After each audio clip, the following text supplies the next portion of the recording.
জেলায় জেলায় সংকট সমস্যা, তা থেকে উত্তরণের চ্যালেঞ্জ আর সম্ভাবনার কথা তুলে ধরতে চলছে ডিবিসি এক্সপ্রেস। বিশেষ এই আয়োজনে মতামত থাকছে তৃণমূল থেকে শুরু করে নীতি নির্ধারকের।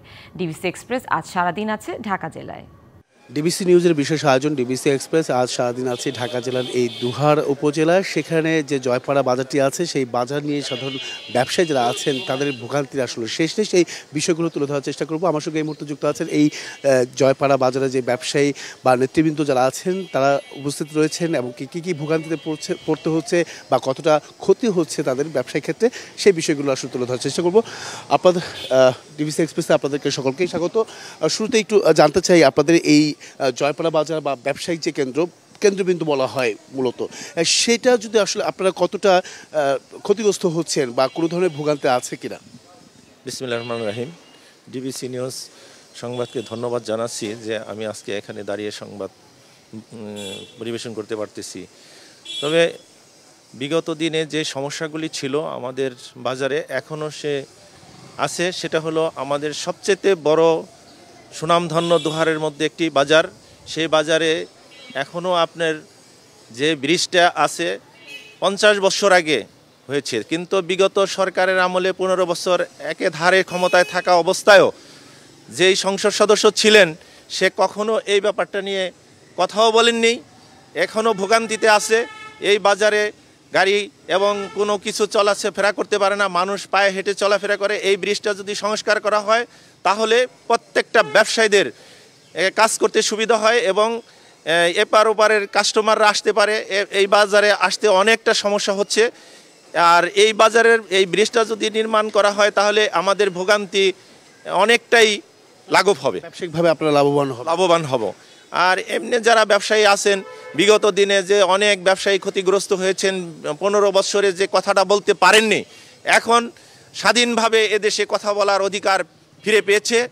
এজন্য এই যে যারা আছেন বর্তমানে দায়িত্বপ্রাপ্ত যারা আছেন আমি তাদেরকে অবশ্যই ধন্যবাদ জানাই। সানবিট সব দিবে সামাল। সানবিট ম্যাজিক প্রেস ডিশওয়াশিং এর মাথা ঘোরানো সলিউশন।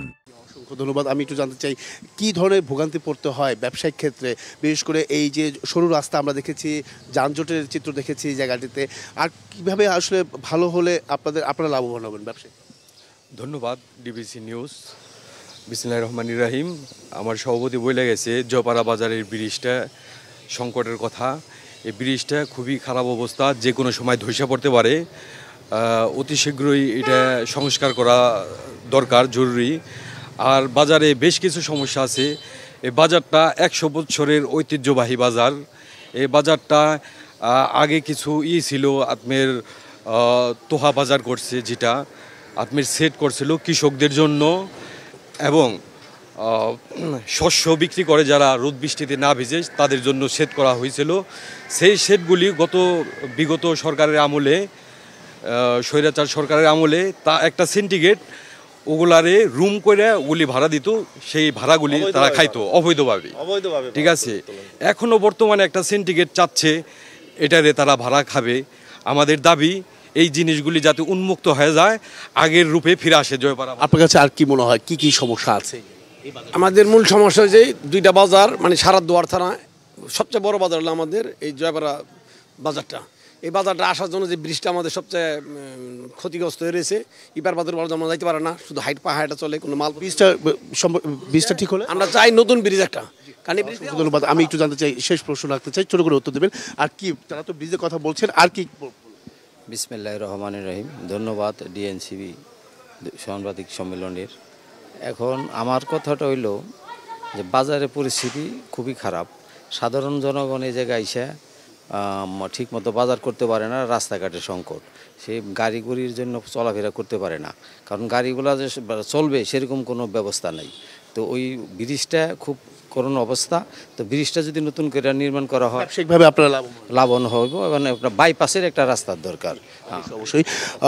পরবর্তী সংবাদ দুপুর 2টায় থাকছে ভিন্ন কোনো জায়গা থেকে, এই দুহারের উপজেলার বিভিন্ন কোনো জায়গা থেকে হয়তোবা অন্য কোনো সমস্যা নিয়ে তুলে ধরার চেষ্টা করবো। সঙ্গে থাকুন ডিবিসি এক্সপ্রেসের।